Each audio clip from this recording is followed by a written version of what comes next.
오늘 저녁에도 여러분을 뵙게 돼서 반갑고 또 감사한 마음입니다. 첫 번째 시간에는 예정론과 운명론을 비교를 해서 얘기를 하면서, 운명론은 비인격적인 어떤 우주의 힘으로서 아무 목적의식이 없는 그러한 것이지만은, 예정론은 인격체이신 하나님께서 목적 가운데 모든 일을 이루어 나가고 계신다. 또 인간의 자유의지라는 것은 어쩐 중립적인, 항상 중립적인 그런 상황에서 내가 무엇인가를 할 수 있고 남의 영향을 받지 않고 내가 무엇인가를 할 수 있는 것이 아니라, 자유의지란 자주의지다. 나의 성품대로 내가 원하는 것을 하는 것, 그것이 자유의지라는 것을 좀 배웠습니다. 그 다음에 이제 오늘 아침에는 예정과 타락에 대해서 좀 생각을 해봤죠. 그래서 하나님께서는, 전지전능하신 하나님께서는, 또 모든 것을 주권적으로 다스리시는 하나님께서는 우리의 타락까지도, 우리의 죄와 실수까지도 다 예정하시고, 그것들을 통해서 모든 것이 하나님의 계획대로 선을 이룰 수 있도록 행하고 계시다는 것을 보았습니다. 오늘은 그 예정과 구원, 또는 예정과 선택이라는 것에 대해서 좀 생각을 해보도록 하겠습니다. 그 아르미니안주의에 대해서 제가 말씀을 드렸는데, 또 칼빈주의, 또 개혁주의에 대해서 이렇게 말씀을 드렸는데, 저도 그 교회를, 장로교회를 안 가고 이렇게 성결교회 쪽에 나갔어요. 그래서 이렇게 교리에 대해서 많이 몰라가지고 신학교를, 그런데 웨스트민스터 신학교를, 개혁주의 신학을 갔는데, 가니까 자꾸 아르미니안 얘기를 해요. 그래서 제가 글렌데일에 살았거든요. LA 좀 북쪽에 있는. 근데 이제 제가 처음에 글렌데일 이사 갔을 때는, 이민 와서 처음에 갔을 때는 거의 백인들, 또 몰몬들이 그렇게 많았어요. 그런데 이제 제가 좀 대학교 떠나고 나니까 동네가 바뀌기 시작하고 알미니안들이 그렇게 많이 왔어요. 저 알미니안들이, 그런 사람들 얘기를 해가지고, 알미니안들이 이렇게 신학적인 사람인가? 그래가지고 봤더니 그거는 알미니안들이고, 알미니안들은 신학적인 주의예요. 그래가지고 알미니어스, 그 네덜란드에 있었던 신학자가 이제 그 좀 개혁주의와 좀 반대되는 자유의지를 중심으로 신학을 풀어가는 그러한 학자였는데, 그 아르미니안주의와 캘빈주의의 다른 점, 제가 말씀드렸죠. 아르미니안주의는 이 자유의지를 중요하게 생각하기 때문에, 그 자유의지를 중요하게 생각하는 것이 또 인간을 뭐 이렇게 더 올려서가 아니라 하나님을 사랑하고 하나님께 영광을 돌리기를 위한 마음에서 이제 자유의지를 생각하는데, 그들이 생각하는 하나님에게 가장 중요한 속성이 뭐냐, 또 하나님에게 가장 중요한 것이 뭐냐가 바로 하나님의 공정성이라는 것입니다. 공평성. 그래서 하나님이 공평하려면은 이 선택했다는 거, 하나님이 주권적으로 예정으로 선택을 했다 그러면은 공평하게 들리지가 않기 때문에, 하나님께서, 예수님께서 모든 사람들을 위해서 죽으셨지만은 천국 가는 사람들은 그것을 받아들이는 사람, 천국 가지 못한 사람은 그거를 자유의지로 이렇게 거절한 사람, 그렇기 때문에 하나님은 공평하시되 구원을 이렇게 이루신다, 그렇게 하는 사람이에요. 그래서 그걸 좀 풀어서 얘기를 하면, 아르미니안주의와 개혁주의와 다른 것들을 요약해서 한 가지 설명하는 방법이 있는데, 그것은 하나의 질문을 통해서 하는 것입니다. 박 목사님도 이거를 여러분에게 물으셨을 것 같아요. 그래서 여러분들이 정답을 아주 잘 아실 것 같아요. 이 정답을. 그게 뭐냐? 구원의 서정에서, 구원의 순서에서 무엇이 먼저 오느냐? 거듭남이 먼저 옵니까? 아니면 믿음이 먼저 옵니까? 다시 말해서 얘기하자면, 여러분이 거듭나야지 예수님을 믿을 수 있습니까? 아니면 예수님을 믿어야지 거듭날 수 있습니까? 여기서 이제 아르미니안주의 교회와 장로교회가 이렇게 갈라지는 거죠. 손 들라고는 말씀을 안 드릴게요. 네, 뭐가 맞느냐 틀리냐 손 들라고 만드는데, 그 빌리 그레이엄 목사님이 굉장히 많은 사람, 하나님의 영광을 위해서 많은 일을 하셨잖아요. 그런데 신학적으로는 아르미니안주의 분이었어요. 그래서 책을 하나 쓰셨는데, 저는 읽지는 못했는데, 책이 이렇게 두꺼워서 읽지는 못했는데, 그 책 이름이 뭐냐면은 How to be born again, 어떻게 하면 거듭날 것인가, 어떻게 하면 거듭날 것인가, 그런 얘기를 그런 책을 쓰셨어요. 이만큼을 쓰셨어요. 그 말은 뭐죠? 그 사람은, 빌리 그레이엄 목사님은 뭐가 먼저 온다고 생각을 하시는 분입니까? 거듭남입니까? 아니면은 믿음입니까? 네? 어떻게 하면 거듭날 것인가? 우리가 뭘 해야지. 그러니까 어떻게 하는, how to잖아요. 그러니까 우리가 어떻게 해야지 거듭날 것이냐 하는데 결론적은 그거 같아요. 우리가 믿어야 거듭난다. 믿어야 거듭난다. 그렇게 믿는 분이에요. 그거는 아르미니안주의. 그렇죠? 개혁주의에서는 뭐라고요? 거듭나야지 우리가 믿을 수 있다. 거듭나야지 믿을 수가 있다. 이렇게 갈라지는 것입니다. 왜 그럴까요? 왜 개혁주의에서는 우리가 거듭나야지 믿을 수 있다고 하는 걸까요? 이 칼빈주의의 5 요점을 이제 튤립이라 그러거든요. 튤립이라 그래가지고 이제 그 튤립이라서 그 액로님을 써가지고 TULIP 해가지고 그 하나씩 하는 게 있어요. 근데 이제 튤립이 그 네덜란드의 그거잖아요. 그래서 이제 칼빈주의 뭐 이렇게 그 칼빈주의가 네덜란드에서도 굉장히 셌기 때문에 그런데 그 아르미니안주의는 그 데이지라 그래요. 장난으로 아주 좀 장난으로 우리가 이제 칼빈주의 사람들이 이제 아르미니안주의 사람들은 칼빈주의는 튤립 그 꽃이 그거를 대표하고 그 아르미니안주의는 데이지가 대표한다. 왜 그러냐? 그 미국 사람들이 데이지를 보고 그러거든요. He loves me, he loves me not. He loves me, he loves me. 날 사랑하지, 사랑하지 않지. 사랑하지 그거를 하는 건데 그렇게 믿는다는 거야. 내가 신앙생활을 잘할 때는 하나님이 사랑하시는 것 같고 내가 신앙생활을 못할 때는 내가 구원받았나? 제가 그랬어요. 제가 그 예수님을 처음 믿었을 때 그런 성결교회에서 자랐기 때문에 그때 그 Left Behind라는 영화가 있었죠. 이게 휴거에 대한 거. 그거를 고등학교 수양회 가지고 그걸 봤는데 그걸 보고 제가 그냥 악몽이 생긴 거예요. 예수님이 휴거를 하셨는데 제가 그때 목사가 되려고 이제 준비를 하는데 예수님이 휴거가 되셨는데 제가 신앙에 자신이 없었어요. 왜? 죄를 막 짓고 그러니까 어떤 때는 똑같은 죄를 계속 지으면서 내가 진짜 구원을 받았다면 내가 예수님을 믿었으면 이렇게 할 수 있을까 할 정도로 죄를 자꾸 지고 실수를 자꾸 하니까 이게 믿음이 흔들릴 때가 많았어요. 그래가지고 한 몇 달 동안을 악몽을 계속 꾸는데 그게 뭐냐면 예수님이 휴거하시는데 제 친구들은 그냥 로켓이 올라가듯이 팡팡 올라가는 거예요. 천국으로. 근데 저는 안 올라가는 거예요. 그래가지고 막 올라가고 싶어가지고 하면은 조금씩 올라가다가 담 위로 올라가다 떨어지고 담 위로 올라가다 떨어지고 그래가지고 아침에 일어나면 식은땀이 흘러가지고 힘이 쫙 빠졌어요. 악몽이에요. 이게 뭐죠? 내가 바르게 믿는 것 같지 않으니까 거듭난다 내가 진짜? 그러한 의심을 갖고 산 적이 있었다는 것입니다. 그런데 칼빈주의 그 5가지 요점 튤립을 보면은 total depravity 그 말하면 인간의 전적 타락 인간이 전적으로 타락했다는 거예요. 그래서 알미니안주의는 인간이 타락했기 때문에 아픈데 칼빈주의는 인간이 타락했기 때문에 우리와 죄와 허물에서 죽었다고 얘기를 해요. 자, 알미니안주의는 뭐냐면은 아프니까 한 예수님께서 병원을 차려놓고 구원받고 싶은 사람은 기어와. 그럼 고쳐줄게요. 근데 칼빈주의는 죽어서 한 예수님께서 나사로를 무덤에서 불러내듯이 불러내야 된다는 거예요. 전적 타락. 그 다음에 U, unconditional election. 하나님의 무조건적인 선택. 그 다음에 L, limited atonement. 예수님의 제한된 아니면 확실한 속죄함. 그 다음에 이 I는 irresistible grace. 성령의 불가항력적 은혜. 그 다음에 P는 perseverance of the saints. 성도의 인내 또는 성도의 견딤. 저 구원받은 사람은 끝까지 견딘다는 거예요. 우리에게 구원을 주는 그 믿음은 끝까지 견디는 믿음이라는 것입니다. 그래서 인간이 전적으로 타락했다는 말은 우리가 악할 대로 악하다는 것이 아니라 우리의 모든 면에서 지정의, 생각, 말, 행동 이 모든 것들이 죄로 오염됐다는 거예요.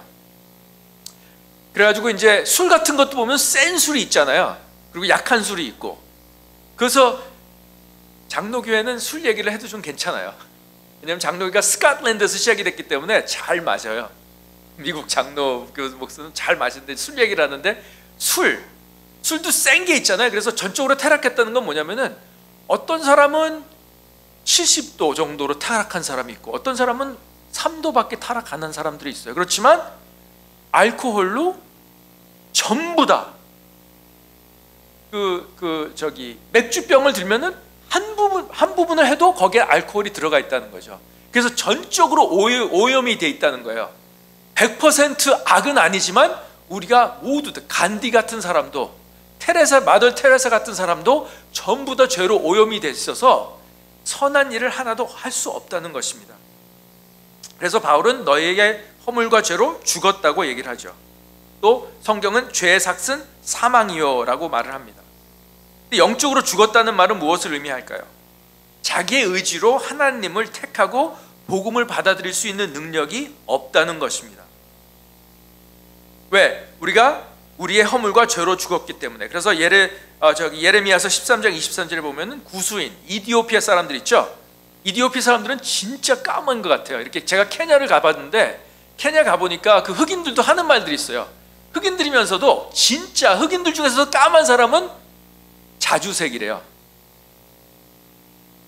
진짜 까만 사람은 자주색이래요. 이디오피아 사람들이 그렇게 자주색으로 까맣거든요.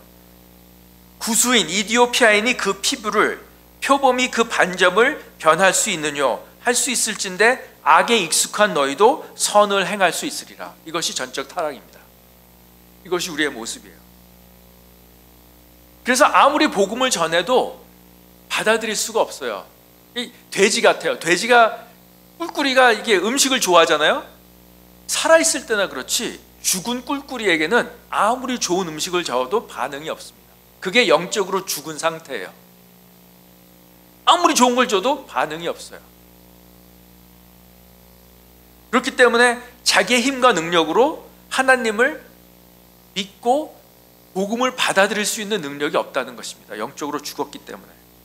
그런데 요한복음 1장 12절, 영접하는 자 곧 그 이름을 믿는 자들에게는 하나님의 자녀가 되는 권세를 주셨으니. 이거 뭐 사형리 같은 데도 꼭 나오는 거잖아요. 전도 폭발, 전도할 때 꼭 나오는 게, 영접하는 자 곧 그 이름을 믿는 자들에게는 하나님의 자녀가 되는 권세를 주셨으니 믿으십시오, 그렇게 얘기를 하잖아요.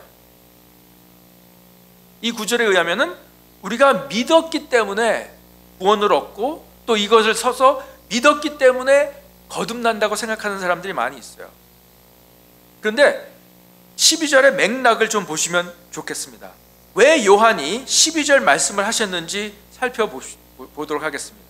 12절 전에, 요한복음 12절 전에 무슨 말을 했습니까? 요한이 그가 세상에 계셨으며 세상은 그로 말미암아 지은 바 되었으되 세상이 그를 알지 못하겠고 자기 땅에 오매 자기 백성이 영접치 아니하였으니 영접하는 자 곧 그 이름을 믿는 자들에게는 하나님의 자녀가 되는 권세를 주셨다, 이렇게 얘기를 했어요. 무슨 말이죠? 주님이 이 세상에 오신 것에 대한 타락한 인류의 보편적인 반응이 뭐라고요? 영접하지 않았다는 거예요. 세상에 오셨는데, 예수님이 오셨는데 세상 전체가 그로 지은 바 됐음에도 불구하고 그를 영접하지 않았는데 이상한 사람들이 있다는 거예요, 세상에. 그게 누구예요? 영접한대요, 예수님을. 세상 전체가 다 예수님을 영접하지 않고 다 버렸는데 그 중에 이상하게 예수님을 영접하는 사람들이 있었는데 그 사람들에게 하나님의 자녀가 권세를 줬다는 거예요. 근데 이 사람들이 왜 이렇게 이상하냐는 거예요. 어떻게 이렇게 이상하게 됐냐는 거예요. 어떻게 그들이 예수님을 영접했다고요?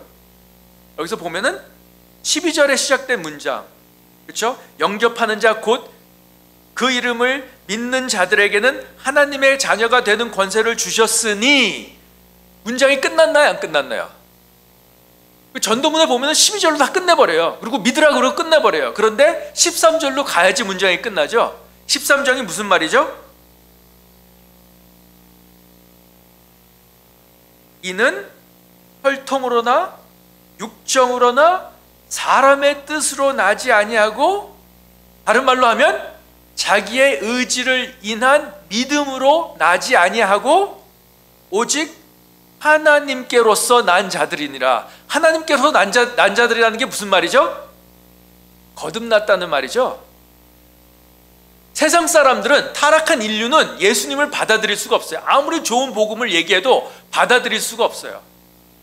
근데 그 중에 이상하게도 여러분들 얘기하는 거예요. 그들 중에 이상하게도 예수님을 영접하는 사람들이 있는데 그게 누구라고요? 혈통으로 나지 아니하고 유대인들이 아니라는 거예요. 유대인들이라고 다 그렇게 된다는 게 아니에요. 육정으로 나지 아니하고 사람의 뜻으로 우리의 의지로 내지 아니하고 하나님에게로 난 자들이. 그러면은 무엇이 먼저입니까?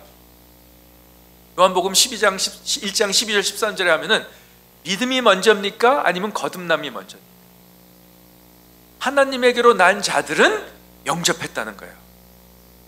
다른 사람들은 영접을 못하는데 하나님께로 난 자들, 혈통도 아니고 아무것도 아니고 하나님께로 거듭난, 성령을 통해서 거듭난 사람들은 이상하게 예수님을 영접했다는 거예요.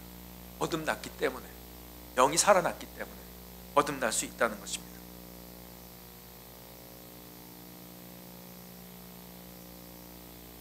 근데 이거를 주님께서, 그게 이제 요한복음의 주제 중에 하나예요. 요한복음의 주제 중에 하나인데 주님께서 이 사실을 니고데모와의 대화를 통해서 가르칩니다. 집사님이 또 그 요한복음 3장 16절 말씀해 주셨잖아요. 그 기도하면서 쓰셨잖아요. 그게 또 어떻게 됐냐는 거예요. 그 니고데모랑 이렇게 얘기를 하는데 주님께서 뭐라고 말하셨죠? 진실로 진실로 내게 이르노니 사람이 거듭나지 아니하면 하나님의 나라를 볼 수 없느니라. 사람이 물과 성령으로 나지 아니하면 하나님 나라에 들어갈 수 없느니라. 똑같은 말씀이죠. 거듭나지 않고는 천국을 보지도 못하고 들어가지도 못한대요. 근데 니고데모가 어떤 사람입니까? 3장 1절에 보면은 바리새인 중에 니고데모라고 하는 사람이 있으니 유대인의 관원이라. 두 가지를 보여주죠. 바리새인이에요. 그 말은 뭐죠? 율법을 엄격하게 지키는 사람이에요. 그 다음에 유대인의 관원이라. 그 말은 뭐냐면은 그 유대인들, 그 시대의 유대인들의 최고 관리 정치 기구가 산헤드린 의회였어요. 거기에 한 의원이었다는 거예요. 그러니까 유대인들 중에서는 가장 높은 지위에 있고 또 바리새인으로서 하나님의 율법을 엄격히 지켰던 사람이에요. 그러면은 니고데모라는 사람이 뭐죠? 유대인들 중에 가장 이상적인 사람이에요. 유대인들 사람 중에 가장 종교적이고 가장 이상적인 사람이에요. 거기다가 마음도 착해가지고 바리새인들이 막 예수님 할 때 예수님을 찾아왔잖아요. 밤에.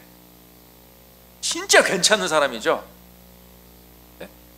저 같으면 만약에 그런 사람이 있다면 사위 삼고 싶은 사람, 딸이 아직은 어리지만은 사위 삼고 싶은 사람, 그런 사람이었어요. 유대 사회에서는.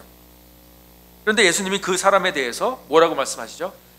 니고데모야, 너는 진짜 천국에 가깝다. 진짜 가깝다. 율법을 엄격하게 지키고 또 관원까지 하고 이랬으니까 너는 조금만 더 하면 돼. 조금만. 그러셨나요? 아니에요. 거듭나지 않으면 안 된대요. 그 말은 뭐죠? 네가 여태까지 해왔던 모든 노력, 여태까지 율법을 지키려고 했던 모든 것들, 그것들을 다 그냥 버려야 된다는 거예요. 아무 소용이 없다는 거예요. 처음부터 다시 시작한다는 거예요. 그러니까 리모델링이 되는 게 아니라는 거예요. 그냥 기초부터 완전히 부셔버려가지고 다시 세워야 된다는 거예요. 거듭나야지. 인간의 힘으로는, 율법을 지킴으로써는 절대로 구원받을 수 없음을 이 니고데모에게 지금 말씀하고 있는, 죄인한테 얘기하는 것이 아니라 유대 사회에서 어떻게 보면 가장 거룩하다고 여길 수 있는 그 사람에게 너도 거듭나야 된다는 거예요.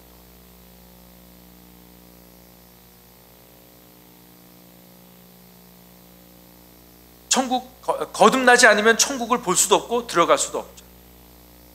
니고데모가 놀라가지고 사람이 늙으면 어떻게 날 수 있습니까?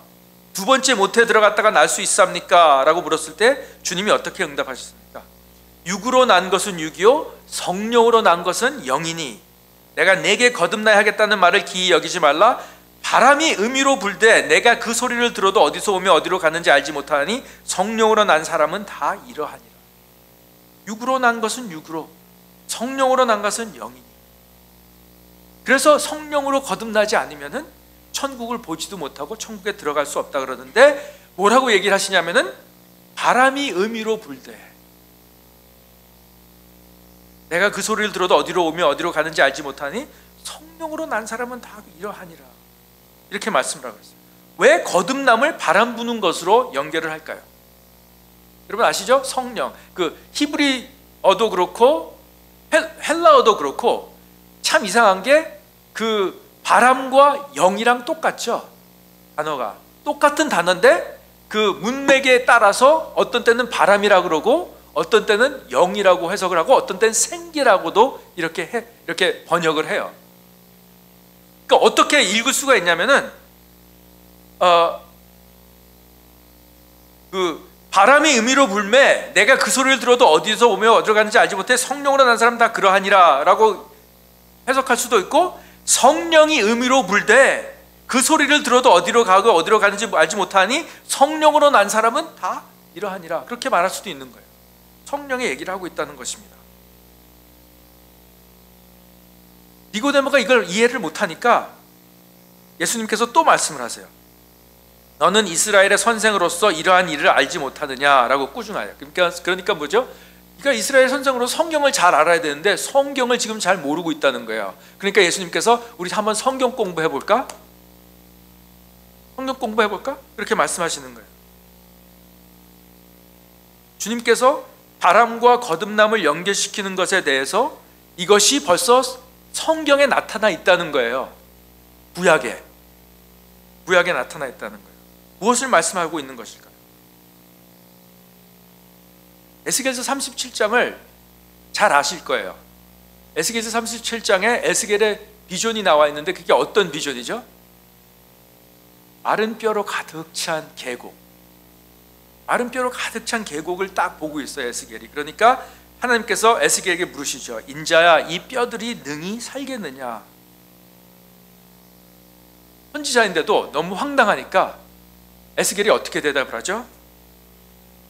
내가 대답하되 주 여호와여 주께서 아시나이다. 우리가 좀 이렇게 사람들이 교회에서 이렇게 좀 부담스러운 거 물어보면 기도하겠습니다, 그렇게 하죠. 기도해 보겠습니다. 그 말은 좋게? 아니요 하는 얘기예요. 이것도 그런 것 같아요. 선지자도 이 뼈가 능히 살겠느냐 그러니까 주님은 아세요. 감히 살지요. 그 대답을 못하는 거예요. 하도 황당하니까. 그런데 하나님께서 에스겔에게 뭐라고 말씀하시죠? 주 여호와께서 이 뼈들에게 말씀하시기를 내가 생기로 또는 바람으로 성령으로 너희에게 들어가게 하리니 너희가 살리라. 그래서 인자야 너는 생기를, 바람을, 성령을 향하여 대언하라. 생기에게 대언하여 이르기를 주 여호와의 말씀에 생기야 사방에서부터 와서 이 사망을 당한 자에게 불어서 살게 하라. 아시죠? 이게 두 스테이지로 생겼죠. 처음에는 바람이 확 이렇게 명하니까 뼈들이 따다다다닥 붙어가지고 해골들이 돼버렸어요. 그렇죠? 이렇게 스켈레톤이 됐어요. 근데도 생명이 없잖아요. 그러니까 그때 인자야 생기, 바람에게 바람을 명하여서 바람이 부르니까 어떻게 됐다고요? 살들이 다 생기고 머슬들이, 근육들이 생겨가지고 하나님의 커다란 군대가 됐다는 거예요. 이게 뭐죠? 그래서 예수님께서 니고데모에게 바람이 의미로 불 때 어디로 오고 어디로 가는지 못하지만 성령으로 거듭난 사람들은 이렇다는 게, 그 말은 뭐죠? 우리의 영적인 상태는 마른 뼈와 같다는 거예요. 죽어도 보통 죽은 게 아니에요. 그냥 지금 나사로처럼 썩어가지고 뭐 이렇게 몸이 썩어가는 그게 있는 것이 아니라 완전히 죽고 옛날에 죽어가지고 마른 뼈와 같은 존재였는데 성령이 부음으로 말미암아 우리가 다시 거듭나서 살아나서 하나님의 군대가 된다는 것입니다. 그거를 지금 성경 공부를 시키시는 거예요.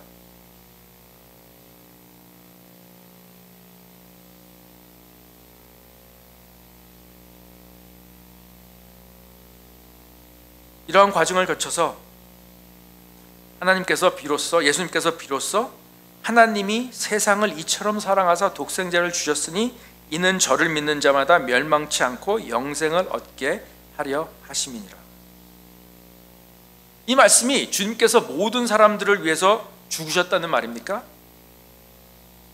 하나님이 세상을 이처럼 사랑하사. 근데 세상이라고 생각할 때 우리는 현대적인 사고방식을 써가지고 세상이면 모든 사람을 얘기하겠네? 그렇게 하는데 유대인들은 세상이라는 얘기를 들었을 때 모든 사람이라고 생각할 수도 있겠지만 그들이 생각에는 세상이라는 게 또 다른 그 아이디어가 있었어요. 그게 뭐죠? 유대인들은 세상인 생각할 때 세상이 두 부류의 사람들로 구성되어 있다는 것입니다. 유대인들, 이방인들. 이래서 놀라운 일. 유대인 중에 이상적인 그 유대인인 니고데모에게 예수님께서 그러시는 거예요. 하나님이 이스라엘을 이처럼 사랑하사 독생자를 주셨으니 그러면 당연한데, 예수님께서 니고데모에게 하나님이 세상을 이처럼 사랑하사, 그러면 그 니고데모가 무슨 말을 들었겠죠? 이방인도? 하나님이 이방인도 사랑해서 독생자를 주셨어? 그렇지, 전부 다가 아니라는 것입니다. 각 개인, 그건 현대적인 해석이고, 이방인들이 들었을 때, 세상이라는 말을 들었을 때, 니고데모가 들었을 때, 세상이라는 말을 들었을 때 생각하는 건 뭐냐면은 유대인뿐만 아니라 이방인도. 그래서 요한복음 4장에 가면 무슨 사건이 나오죠? 사마리아 여인이 우물가에서 구원을 받아요. 하나님이 세상을 이처럼 사랑하사 독생자를 주셨으니 사마리아 여인 같은 여자도 예수님을 믿으면 멸망치 않고 구원을 얻는다는 것을 보여주시는 거죠.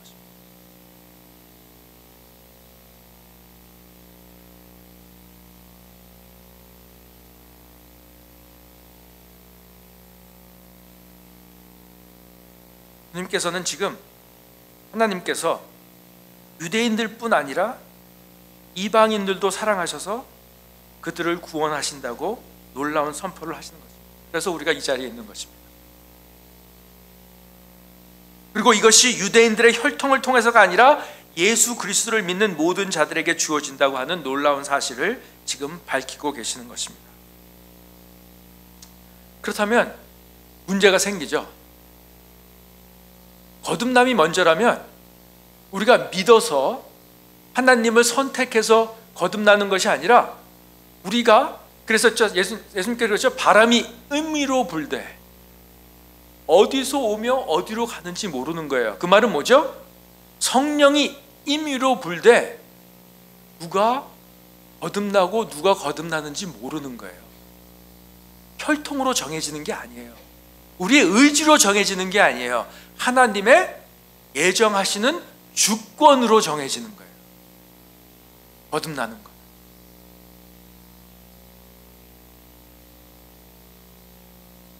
그렇다면 무엇을 기준으로 하나님께서 선택하십니까? 무엇을 기준으로? 튤립의 두 번째 거, unconditional election. 무조건적인 사랑. 아니, 선택. 무조건적이란 선택은 뭐죠? 무슨 말을 하는 겁니까? 하나님께서 무조건적으로 선택하셨다는 거. 요새 세상에서는 무조건적인 사랑에 대해서 많이 얘기를 해요. 그 말은 뭐죠? 그냥 조건 없이 그냥 해준다는 거예요. 그렇죠? 그래서 아무것도 바라지 않고, 요새 생각하는 건 뭐냐? 무조건적인 사랑은 뭐냐면은 아무것도 바라지 않고 잘해주는 거를 무조건 사랑이죠. 그래서 무조건 사랑을 원해요, 사람들이. 근데 그런 의미에서 무조건적인 선택이 아니에요.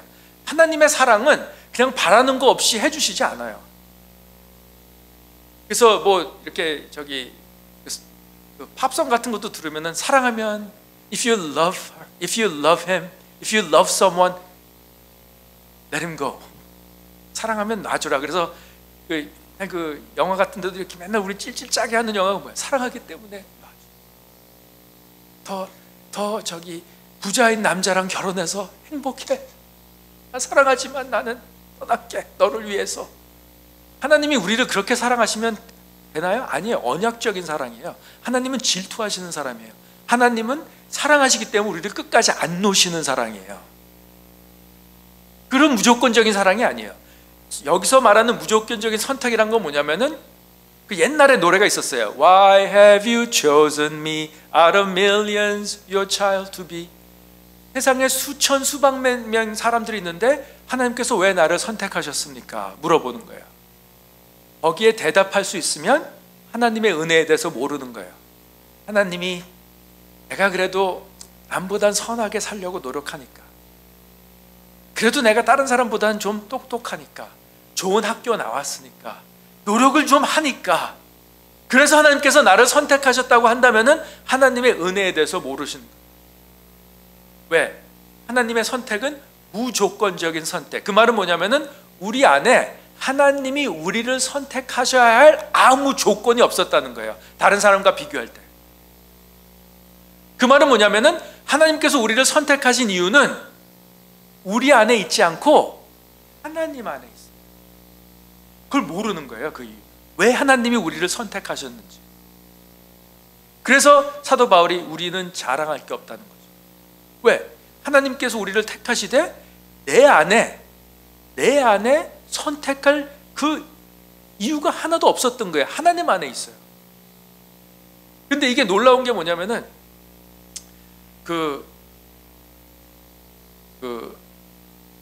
어떤 우리가 아는 친구 목사님이 그렇게 뭐 아주 잘생긴 목사님은 아니에요. 근데 이제 와이프를 만났는데 너무너무 좋아하니까 제 얘기를 하고 있는 거예요. 아니야. 이제 하는데 어떤 영화를 보러 갔는데 아주 잘생긴 그건데 제 와이프가 예쁘니까 좀 그게 있었나 봐요. 영화 끝나고 나오면서 와이프한테 물었대. 그 남자가 더 잘생겼어? 내가 더 잘생겼어? 근데 그 와이프가 아주 지혜로워가지고 당신이 더 잘생겼지. 또 좋아가지고 또 못나게 웃고 그러는데, 근데 이게 좀 문제 같아요. 이 사랑의 고백이라는 게 나는 당신을 사랑합니다. 그럼 듣고 싶잖아요. 왜 사랑하는지. 왜 날 그렇게 사랑해? 그런데 그 남자가 그냥 사랑해. 그러면은 김 빠지죠. 당신은 진짜 예쁘고 지혜롭고 정말 뭐 칭찬을 하면은 좋긴 좋아요. 그렇죠? 그때 기분은 좋은데 칭찬을 할 때 조심해야 된대요. 애들한테 칭찬할 때도 조심해야 된대요. 성적 좋다고 칭찬을 해버리면은 그게 프레셔리 돼버린대요. 엄마가 내가 공부를 잘하기 때문에 사랑하는구나. 그러니까 노력을 칭찬을 해야지 결과를 칭찬하면 애들이 프레셔를 받는데요. 그리고 우리의 사랑이 조건적인 사랑으로 들린대요. 애들한테는. 그래서 내가 잘하면 사랑하고 내가 못하면은 아빠 엄마가 사랑 안 하겠지. 어른들도 마찬가지인 것 같아요. 당신이 정말 예뻐서 너무너무 아름다워서 사랑해. 그러면은 들을 땐 좋은데 내가 만약에 나이 들어서 예뻐지지 않으면 사랑할까? 조건적인 사랑은 언젠가는 없어질 수 있는 사랑이에요. 우리가 그냥 내가 그냥 사랑해. 그러면 좀 믿어지지가 않죠. 그런데 영원히 불변하시는 하나님이 너를 사랑해. 근데 네가 예쁘고 젊고 힘있고 열심이고 그래서가 아니라 내가 좋아서 사랑해. 그러면 김 빠지죠? 하나도 칭찬이 아니니까. 그렇지만 그것보다 더 안전한 장소가 없죠. 영원 불변한 하나님께서, 신실하신 하나님께서 무슨 이유든 간에 나를 사랑하시겠다고 정하셨다면 그것처럼 안전한 게 없어요. 내가 얼마나 변해도, 내가 예쁘던 얼굴이 쭈글쭈글해지고 흰머리가 희끗희끗 하고 머리가 다 빠지고 이빨이 다 빠지고 자식들도 보기 싫어하는 상태에 있을지라도 하나님은 끝까지 사랑하시는 거예요. 아멘?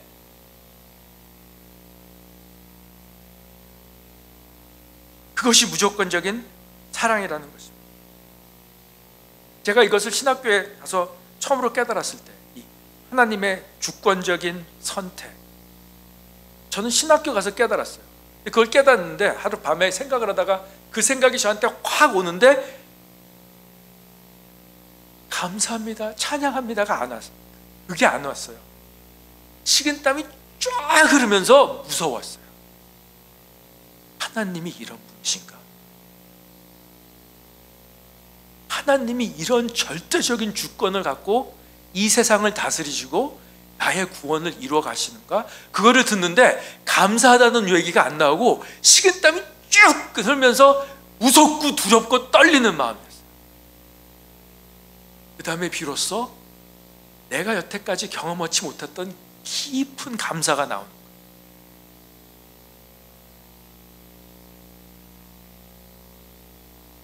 하나님의 은혜는 하나님의 거룩하심, 하나님이 얼마나 거룩하심. 많은 종교들이 하나님의 거룩하심을 이해하지 못해요. 그러니까 노력하면 구원받을 수 있다고 생각을 하는 것 같아요. 그래서 이상하죠?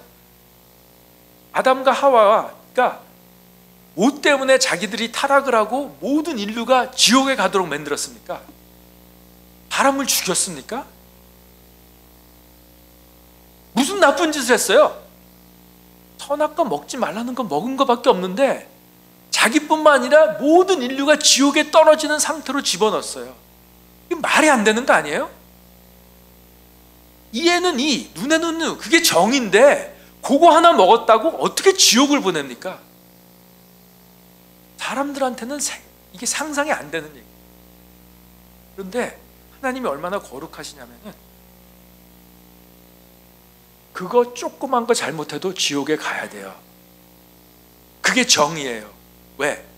이 죄라는 게 그 청교도들은 똑같은 죄도 상황에 따라서 다르다고 얘기를 했어요. 제가 저번에는 안 했지만 사람 뺨따기 따르는 거 아주 그냥 모욕적인 거잖아요. 친구 뺨따기를 때려도 나쁜 거죠. 그런데 부모 뺨따기를 때렸다고 생각해 보세요. 똑같은 행동이에요. 친구 뺨따기 따르는 건 다르죠. 할머니 할아버지 뺨따기를 때렸다고 생각해 보세요. 그건 또 부모 뺨따기 때리는 거랑 또 달라요. 대통령 뺨따기를 가서 때렸다고 해서 생각해 보세요. 다르죠? 왜 그렇습니까? 똑같은 행동인데 그 행동의 대상에 따라서 죄의 그 중함이 달라지는 거예요. 그렇죠? 그렇다면 하나님이 이 미국의 대통령보다 무한히 지존하시고 무한히 높으신 분이라면, 무한히 영광스러운 분이라면 아무리 작은 죄를 져도 무한히 나쁜 거예요. 하나님의 뺨따기를 때리는 것과 같아요. 하나님의 모든 죄를 짓는 것은 하나님의 뺨따기를 때리는 것 같은데, 그것은 하나님이 무한히 영광스러운 분이기 때문에 아무리 작은 죄를 져도 지옥에서 영원히 형벌 받아야 되는 중한 죄가 된다. 그거를 다른 종교는 이해를 못하죠. 그러니까 51% 종교예요. 49% 악하게 살아도 51% 잘하면 된다고 생각을 해요. 그런데 기독교는 안 그렇죠. 우리가 율법을 모든 것을 지켜도 하나 범하면 모든 것을 범한 것과 똑같다는 것입니다.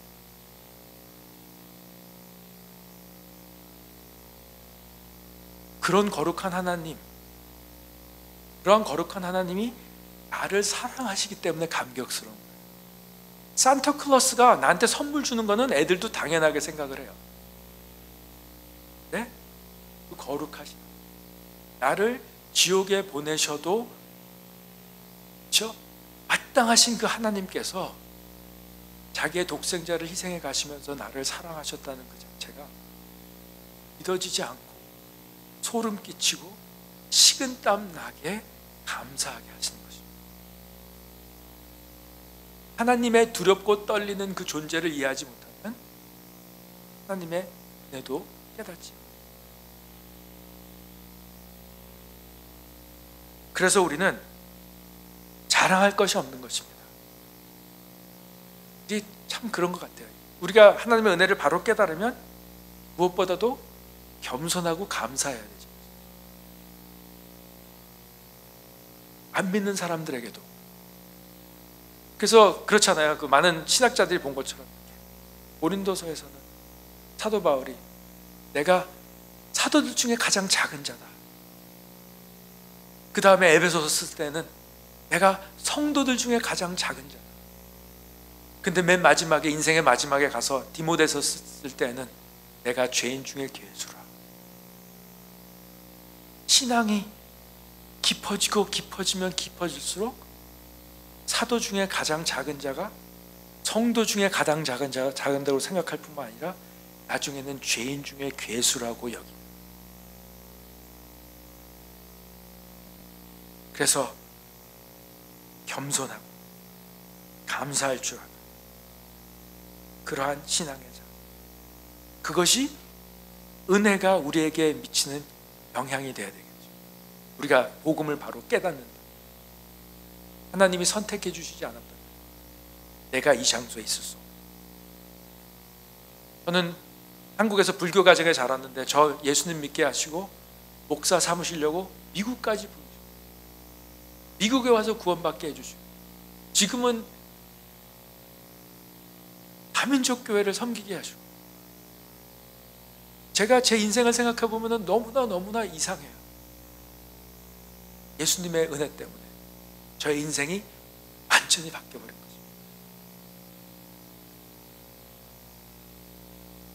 그런데 예정을 얘기를 하면 좀 힘든 게 뭐죠? 전도할 때 좀 그래도 기독교에 대해서 좀 주워 들은 사람들은 이렇게 얘기하죠. 복음을 마다하면서 어떻게 얘기하죠? 하나님께서 나를 택하지 않았다면 내가 아무리 노력을 해도 구원받지 못할 건데 어떻게 하냐는 거예요.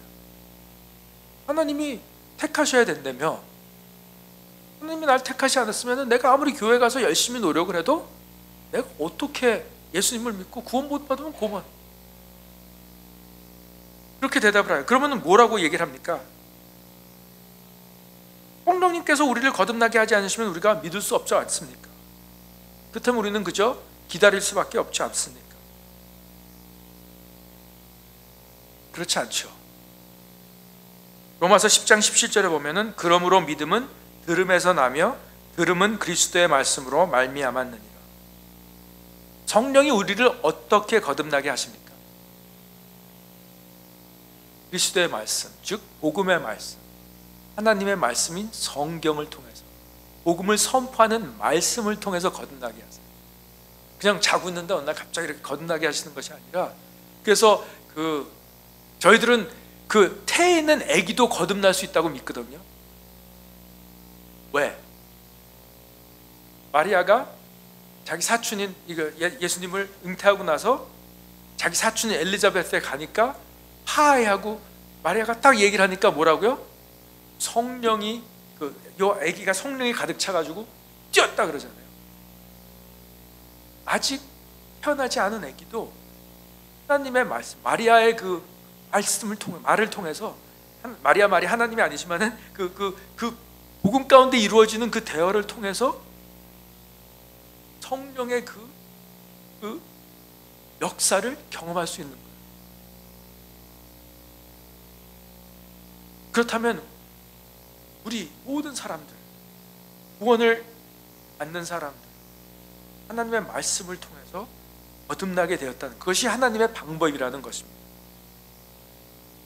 그래서 저는 그렇게 얘기해요. 제가 UC 샌디에고 나갔을 때도 그런 얘기를 하는 사람이 있어요. 예정론 믿는다며 그렇다면 뭐 나를 하나님께서 이렇게 택하지 않았으면 나는 아무것도 안 되겠네. 그렇게 얘기를 하면은 이런 얘기를 해요.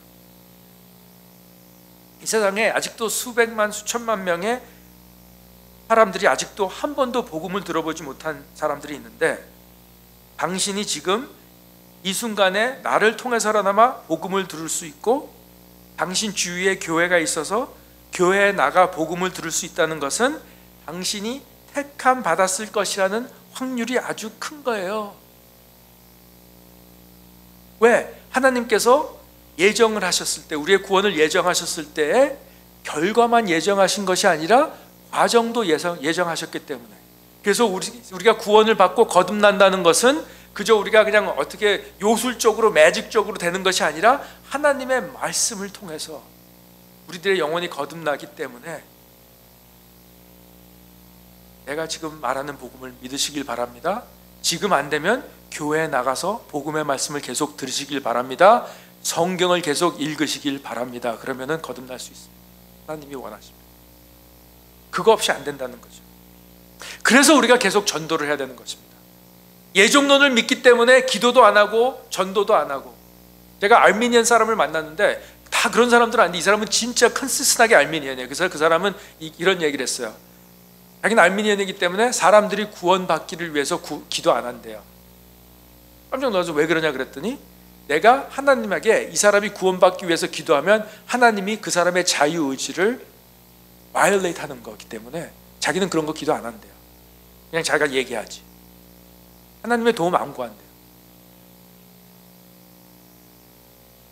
우리는 그렇습니까? 아니죠. 기도하죠. 전도해야죠. 왜? 하나님이 우리의 기도와 전도와 헌신과 희생을 통해서 영혼들, 그래서 여러분들이 여기에 오신 거 아니에요? 누군가의 전도를 통해서, 누군가의 희생적인 사랑을 통해서, 누군가의 기도를 통해서 여기 오신 거 아닙니까? 교회에 초청을 받고 하나님의 말씀을 계속 들으면서 거듭났기 때문에. 여러분 생각에 가족을 위해서 기도하는 게 참 힘든 것 같아요. 왜냐하면 너무 잘 알기 때문에. 기도하기 힘든 게 뭐냐면, 저 사람은 진짜, 다른 사람은 다 예수님 믿어도 저 사람은 안 될 것 같아요. 그런 사람들이 있죠. 그 사람들을 위해서 기도하셔야 돼요. 그러한 기도가 믿음의 첫 발자국이에요. 기도해놓고 보셔야 돼요. 제가 기도를 좋아하는 이유는 뭐냐면은, 하나님한테 어떻게 하라고 말할 필요가 없어요. 하나님, 저 사람은 이렇게 해서 이렇게 하면 구원받을 것 같습니다. 좀 이렇게 해주십시오가 아니라, 하나님 구원해 주세요. 그러면 하나님이 다 알아서 하세요. 안 될 것 같아도 기도해 놓고 보는 거예요. 하나님한테 맡기는 거예요. 그렇죠? 우리의 믿음을 표현한, 하나님, 마른 뼈 같습니다. 저 사람은 마른 뼈가 아니라 그냥 다 이렇게 썩어져 가지고, 이렇게 뼈까지 썩어져 가지고 그냥 막 부스러기, 그냥 그런 것 되지 않습니다. 그렇지만 하나님이 원하시면 될 수 있을 줄 믿습니다. 기도하겠습니다. 하나님께서 그런 기도를 귀중하게 여겨주시고, 하나님께서 그런 것들을 통해서 구원하시겠다고 약속하셨기 때문에, 그래서 여러분들이 기도 안 하면은, 그걸 바꿔서 얘기하면, 여러분이 기도 안 하면 그 사람이 택함 안 받을 수 있는 가능성이 더 크다는 거죠. 여러분이 기도 안 하는 사람들은 택함 못 받을 가능성이 더 큰 거예요. 여러분이 계속 기도하는 한, 결사적으로 계속 기도하는 한, 그 사람이 택함 받았을 가능성이 크다는 거죠. 그래서 하나님의 예정이라는 게 우리를 게으르게 만들 수가 없어요. 하나님의 예정은 우리의 과정까지도 다 예정하셨기 때문에 우리에게 더욱더 열심히, 벌 받기 때문에 그런 것이 아니라, 내가 안 하면 안 된다는, 내한테 다 달려있다는 것이 아니라, 내가 하나님의 계획 속에 포함되어 있다는 것을 알기 때문에, 그리고 하나님께서 하시는 일은 실수가 없다는 것을 알기 때문에 기쁨으로 담대하게 나아가면서 할 수 있다는 것입니다. 지금 중국에서 일어난 일 보세요. 제 생각에는 미국에 있는 기독교인들보다 중국의 기독교인이 더 많을 것 같아요. 20년 전까지도 그런 일이 있을 거라고 상상이나 했겠습니까? 중국에?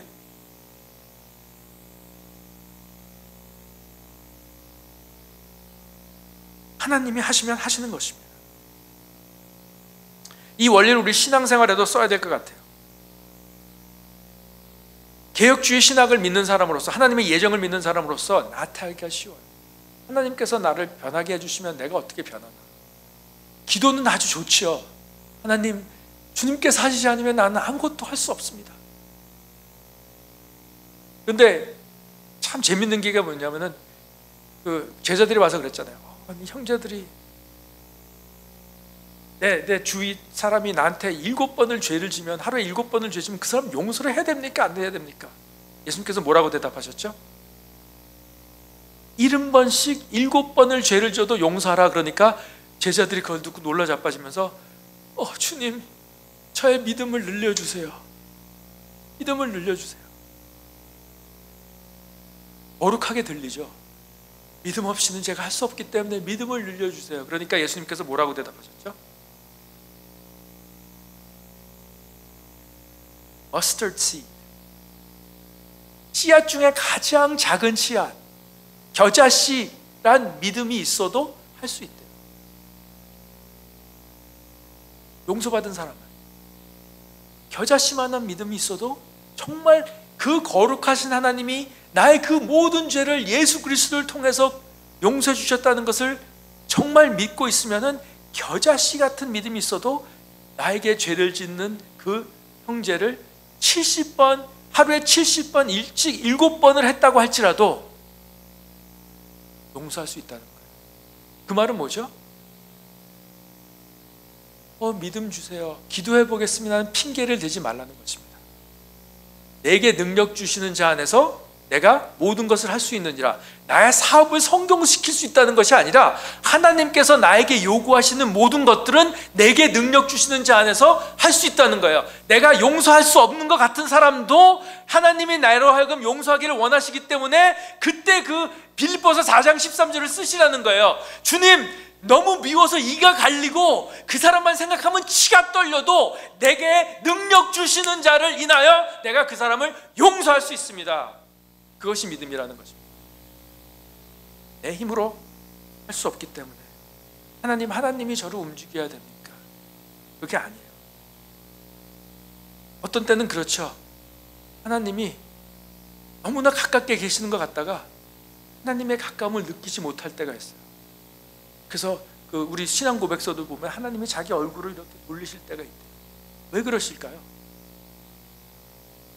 사랑하시면 나를 항상 안아주시고 껴안아주시고 같이 해주셔야 되는데 왜 어떤 때는 우리가 정말 사막을 가는 것 같처럼 하나님이 멀리 보이시는 것만 느껴지고 안 계신 것 같고 왜 이렇게 얼굴을 이렇게 돌리실까요? 우리가 하나님이 하셔야지, 하나님의 때에 하나님이 하셔야지, 내가 뭘 할 수 있나 그러면서 무기력하게 기다리는 것, 그걸 그러라고 하나님께서 얼굴을 돌리셨나요? 아니에요. 신앙 고백서에 뭐라고 말씀하시나요? 하나님이 얼굴을 돌리셨을 때 그것이 나의 삶을 얼마나 외롭고 힘들고 괴롭게 하는 것을 깨달아 알아서 하나님을 더 열심히 찾도록, 하나님이 얼굴을 돌리시니까 사는 게 하나도 재미가 없어요. 하나님 없으면 못 살겠어요. 내가 금식을 하고 내가 뭘 하더라도 하나님 저에게 얼굴을 돌려주세요 하는 그런 처절함을 갖고 하나님께 부르짖으라고 하나님께서 얼굴을 돌리셨지, 그냥 너 오늘 베케이션 해, 내가 얼굴을 돌리니까, 내가 얼굴을 돌렸을 때는 내가 아무것도 할 수 없으니까 그냥 맘대로 살아, 그러라고 돌리신 것이 아니라는 것입니다. 그래서 내가 너무나 하나님이 멀리 떠나신 것 같아서 너무나 무기력할 때, 무기력하게 느껴질 때, 그때 하나님께 주신 은혜의 방편, 하나님의 말씀, 정만찬식, 그 다음에 기도를 통해서 하나님 앞에 부르짖는 거죠. 왜? 하나님께서 그런 것들을 통해서 자기의 얼굴을 돌리시겠다고 예정을 하셨기 때문에, 그런 것들을 통해서 우리의 신앙이 자라도록, 그래서 모세가 말한 것처럼 하나님이 가나안 땅으로 우리와 함께 들어가지 아니하시면 우리도 들어가지 않겠습니다. 하나님 없는 인생은 나에게 의미가 없습니다 하는 것을 깨닫고 그것으로 그렇게 살게 하도록 하나님께서 가끔 가다가 얼굴을 돌리십니다.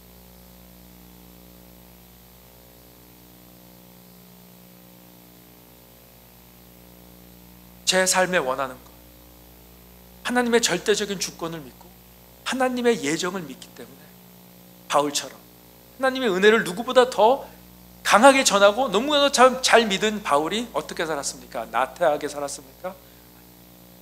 누구보다 열심히 살았죠. 그것이 바른 예정론의 이해라는 것입니다.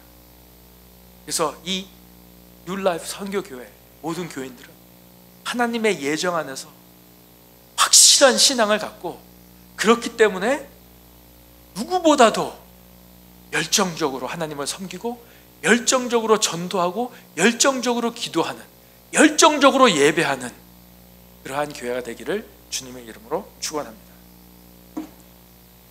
하나님 아버지의 은혜를 감사합니다. 오늘 또 하나님의 그 놀라운 복음의 그 말씀을 통해서, 또 하나님의 말씀을 통해서 다시 한번 하나님의 위대하심을 조금이나마 바라보고 주님 앞에 머리를 조아려 숙이며 주님을 찬양하고 저희들을 겸허하게 주님 앞에 내어놓고, 주님 저희들을 구원하실 뿐만 아니라 저희들을 주님의 그 놀라운 위대한 역사의 도구로 쓰시는 그 하나님의 예정을 감사드리며, 주님 여태까지 게을렀던 것을 주님 앞에 고백하며 주님 앞에 헌신합니다. 주님께서 저희들의 모든 것들을 예정하시기 때문에 담대한 믿음으로 살 수 있게 도와주시고, 그렇기 때문에 그것이 우리를 게으르게 하는 것이 아니라 더욱더 열정적으로, 더욱더 열심으로, 더욱더 하나님을 섬기는 그러한 저희들이 될 수 있도록 인도하여 주시옵소서. 예수 그리스도의 이름으로 기도합나이다. 아멘.